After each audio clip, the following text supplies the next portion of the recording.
the Essenes embodied Jesus Christ. The story of Jesus most likely began around 100 years before the story begins, with his birth at the beginning of the Common Era. The first written version of the story is the Gospel of Mark that dates from 70 Common Era, about 40 years after the story says Jesus died. This is also the time of the Jewish revolt against Rome and the defeat and expulsion of the Jewish people from the Promised Land. The knowledge of the Hebrew Bible in a time of illiteracy indicates that the Gospel of Mark was written by rabbis, or very learned men in Judaism. Men who decided they needed to write down this story that had been circulating by word of mouth and storytelling for as many as 170 years, beginning with the founder of the Judaism sect of the Essenes, the prolific writers of the Dead Sea Scrolls, to make money. Their temple, homes, and country were gone. And it was desperate times for the Jewish people. The name of the founder of the Essenes was with a capital T, the teacher of righteousness. That was his name, the teacher of righteousness. Meaning he was believed to be the man described in Isaiah 53 who makes the many righteous. The man Jesus claimed to be. According to the oral story that most likely began 100 years before the Common Era, BCE, with this man called the teacher of righteousness, who established a sect of Judaism known as the Essenes, this teacher of righteousness who fought with a wicked priest. All this information is in the Dead Sea Scrolls. Fought with a wicked priest. Did not like the way the temple was being run. Did not like all the sinning going on in Jerusalem, and did not live there, and despised riches and the material things of the world, just like Jesus, who also claimed to be the teacher of righteousness. The oral storytellers, who were diverse and from different backgrounds, ethnicity, and ability, captured the imagination of the crowds with their oral skills and would earn their livelihood from donation of money and goods in the age of antiquity. Few could read in a world where literacy was restricted to just a few, and this did not begin to change until the Middle Ages. While the earliest forms of written communication date back to about 3,500 to 3000 BCE, literacy remained for centuries a very restricted ability closely associated with the exercise of power. Schools in ancient Israel, if any existed, served only the sons of the rich and the religious elite. Storytellers, in general, would be very learned men, captivating the imagination of the crowds at the gates and the meeting places of Jerusalem, with tales that people of a harsh and brutal time wanted to believe in. A time when medical treatment was primitive and life expectancy was 30 to 35 years, averaging those who died at birth to those who died with long life into their 70s and beyond. A time when people believed in mythical gods and gods who were men and making sacrifices to gods for favor and for safety, healing, long life, crops, and fertility. The Dead Sea Scrolls are generally thought to have been produced by the Essenes. No one really doubts it anymore. And the Essenes are a group that protested the way the temple was being run. Many of the Essenes went to the cliffs and the caves east of Jerusalem by the Dead Sea, known as Qumran, to prepare the way of the Lord, following the commands of the prophet Isaiah. Today, in this day, the day of the Lord, because the land brooms again, the Jewish people have returned, and Jerusalem and the ruined cities have been rebuilt, Elijah clears the way for the Lord. They went to Qumran to get away from the sinning of the people of Jerusalem and the ways of the religious elite at the temple, which would have been Pharisees and Sadducees. The Essenes are never mentioned. They're never mentioned in the New Testament. Now, they are prolific writers. And they had their own gate. They had their own gate throughout the life of Jesus and for 40 more years until Jerusalem was destroyed. And that in 70 Common Era, when everything was being destroyed, that's when they put those scrolls deep into pottery, big pottery, and buried them. That's what kept them from disintegrating into dust. And if you ever look it up, I mean, when I say prolific, there must have been many people, they were copyists. But they also did, well, I'm going to get to it. They made commentary on the scrolls. One of the first leaders of the Qumran community, again, was the teacher of righteousness, identified in the Damascus document and the Habakkuk Pesher. A Pesher is a type of commentary in Hebrew. In the Pesher literature, the teacher of righteousness is presented as a founding figure who directly clashed with an opponent called the wicked priest. Of course, we all know what Jesus went through with the religious elite, Sadducees, Pharisees, and the high priest. This was the wicked priest in his day, 100 years before the birth of Jesus. The man described in Isaiah 53 is often referred to the teacher because of verse 11, where God says, verse 11 of chapter 53 of Isaiah, where God says, "My righteous servant makes the many righteous."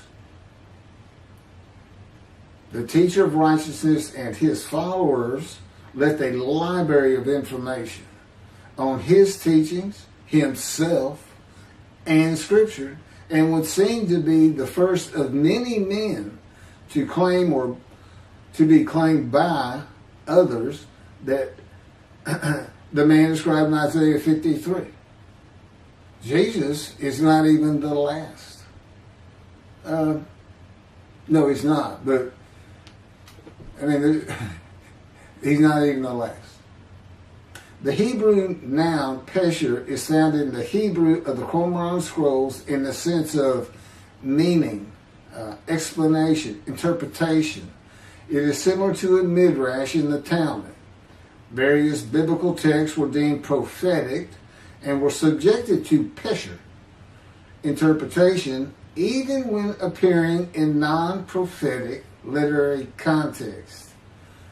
A copy of the pesher of Isaiah dates to the beginning of the 1st century Common Era.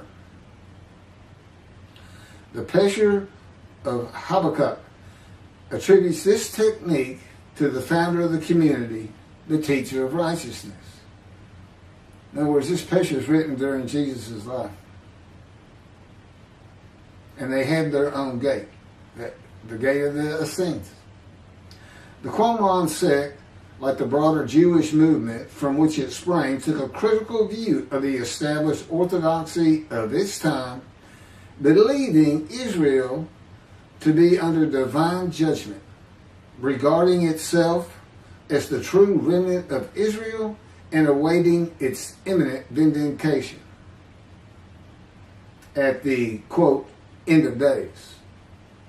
At the end of days, evil would cease, the wicked would be destroyed, and the righteous would live under a divine blessing. This is not unlike the teachings in Judaism today of a redemption, restoration, and exaltation of the Jewish people by the world of Gentiles, the nations, with peace throughout the world. When the anointed one comes, the anointed one means Mashiach. The New Testament will say Messiah, that it just means anointed to do a task for God. And that would be from chapter 11, verses 1 and 2 of Isaiah. And the man is described in Isaiah 53 according to the sages and rabbis of the time. He was known as the leper scholar. And that's because it's a man suffering familiar with disease, sickness that will bring you to grief and be exposed to death. Today we would say cancer. And he makes the many righteous by his knowledge. That's in Isaiah 53. By his knowledge. Not by his death. Not by his crucifixion. Nobody dies. Exposure to death is not death. Jesus died. He was never exposed to death. He didn't get near it, but it did not happen.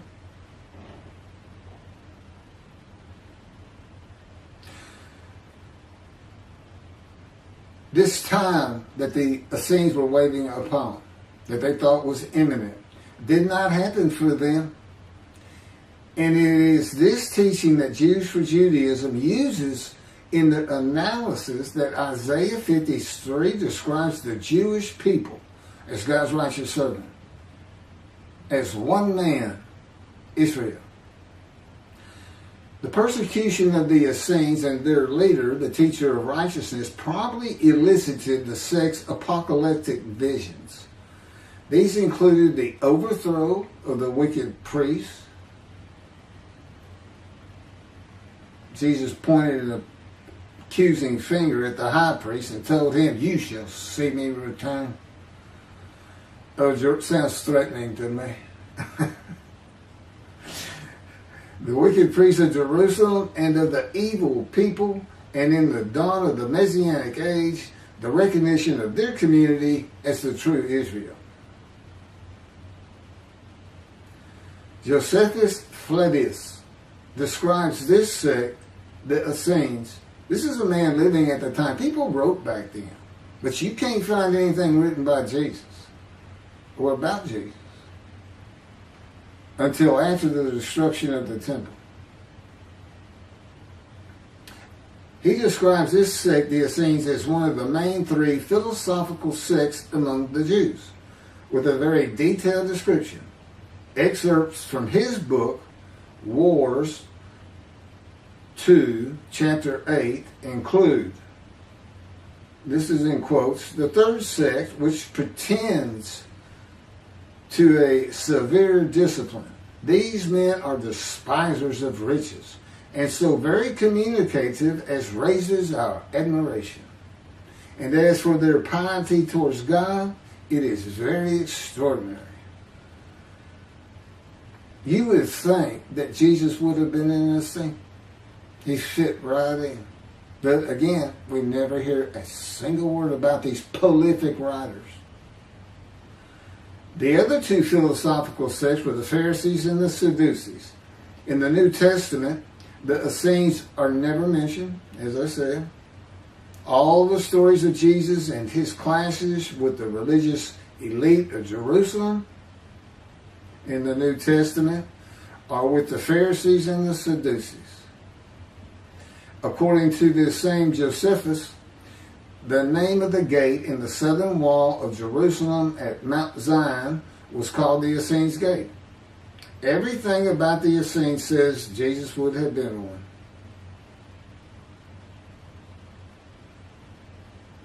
Peter and Paul, disciples later called apostles of Jesus, all said Jesus was the fulfillment of Isaiah 53 and the teacher of righteousness. All of Christianity does today. The Essenes, again, were writers and copyists and had their own gate in the southern wall of Jerusalem.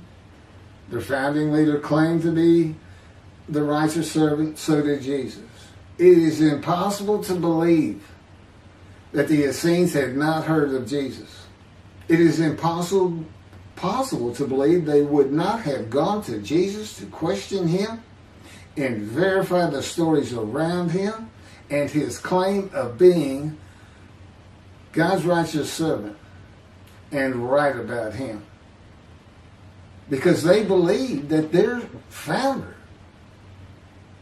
was the Moshiach and that the end times were coming. Moshiach, anointed one, described in Isaiah 53. They're great followers of the things Isaiah had to say, and there's a pesher written on it during the life of Jesus. It's impossible to believe it.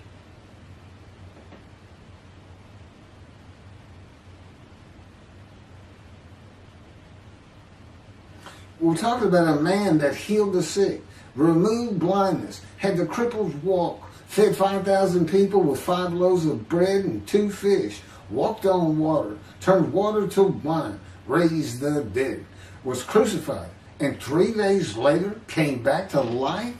And you think these people, how about Joseph Philaetus? Why didn't he mention that? He talks about the destruction of the temple. He was there. The Essenes were present in and around Jerusalem for 100 years before the birth of Jesus and another 40 or so years after his death at the age of 30 in the first written story of him and his life in 70 Common Era.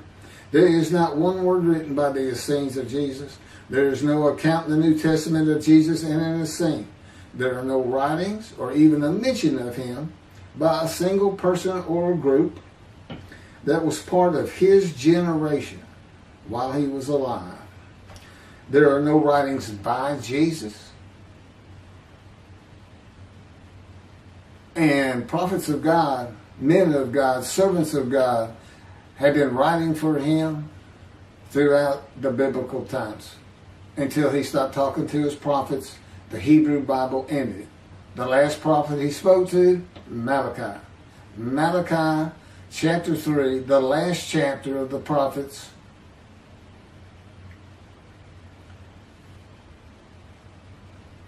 writes for God the prophetic announcement that he will return. He's going to come back. Now, I've already talked about the 5 prophecies of Jesus of when he will return, and every single one of them was false. He didn't return, and his generation sums it up. Those who pierced him with the spear on the cross, he says in the Revelation on the first page, verse 7, those who pierced me with the spear shall see me return. I'm coming back quickly.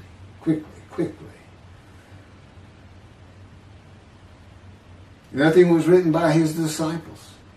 There are no writings by Herod or Pilate or any Roman newspaper, poem, or book of this man who healed the multitudes, fed the poor, walked on water, raised the dead, turned water to wine, was crucified and rose from the dead to human life, and then rose to heaven. That's where he's supposed to be returning from. While there are 3 Gospels under the names of 3 disciples, they are all considered pseudepigrapha. In Greek, that means falsely attributed. Writings which were attributed to authors who did not actually write them.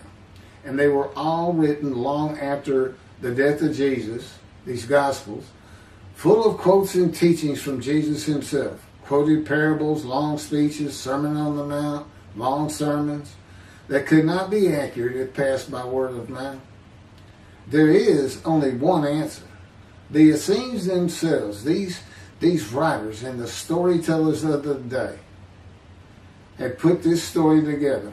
And even though the writers of the gospel knew full well these rabbis are learned men of the Hebrew Bible, they knew it didn't really fit. But you know what else they knew? Nobody could verify it. Nobody could check them.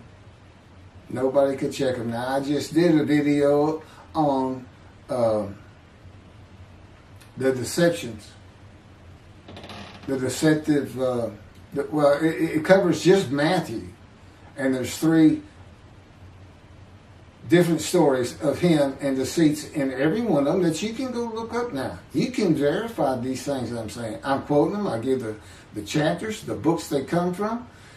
You can see Jesus changed Zechariah, verses 9 and 10, the verses, from riding an ass into Jerusalem and being crucified, as Jesus said all the prophets said of him, to what the prophet actually said. You can go look at it. He said he's going to go and defeat Rome, defeat the enemy in Rome, which in Jesus' time, in Jerusalem,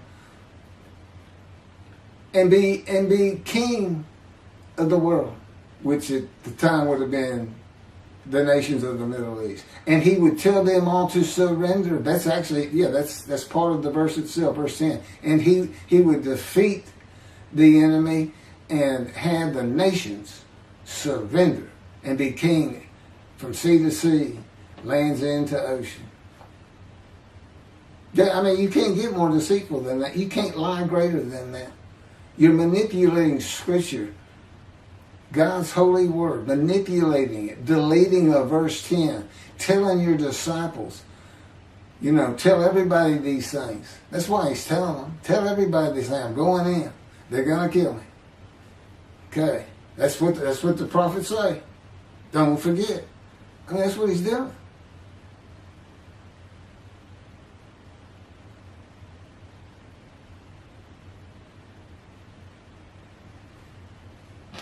Jesus is a myth. Go look it up. Go look at what a myth is. Believe me, it covers the New Testament. It covers Jesus Christ. Thank you.